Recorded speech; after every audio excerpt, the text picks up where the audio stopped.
Şehrazadê çîroka du Sîndbadan ber bi dawiyê ve bir û Şah Şehriyar bi baldarî guh dida ka qedera deryagerê zana û barkêşê feqîr dê çawa bigihîje hev Sîndbadê deryager piştî ku serpêhatiyên xwe yên din heya sefera heftemîn yek bi yek ji Sîndbadê barkêş re vegotin, li rûyê wî nêrî û bi dilovanî got: Hevalê min ê hêja.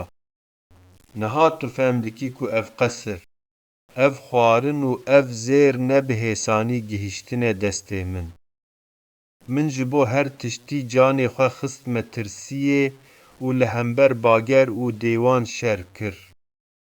Qeder her dem bi serketina hişmendî û sebirê û hedarê re hevalbend e. Sîndbadê barkêş ku ji serpêhatiyên deryager pir bandor bibû, serê xwe tewand û got: Ez lêborîna xwe ji te û jî Xwedê dixwazim. Min di nava nezaniyê de giliyê qederê dikir, lê niha ez fêm dikim ku keda te û tirsên te ji barê minê giran pir mezintir bûn. Tu bi rasteqînî hêjayî vê dewlemendiyê yî.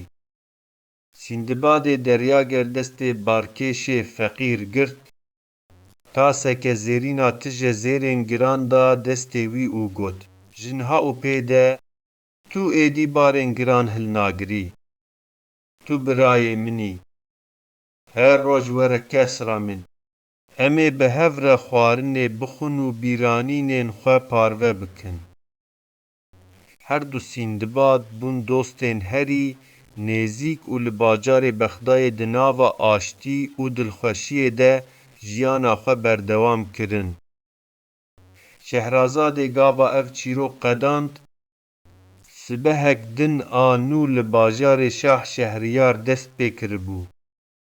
Şah Şehriyar ku dît çawa bi rêya sebir, hişmendî û çîrokan deryayên tarî bûn, deryayên aştî û ronahiyê, bi evînek mezin li Şehrazadê nêrî û fêm kir ku jiyana bi wê re her şev rêwîtiyeke nû û pîroz e.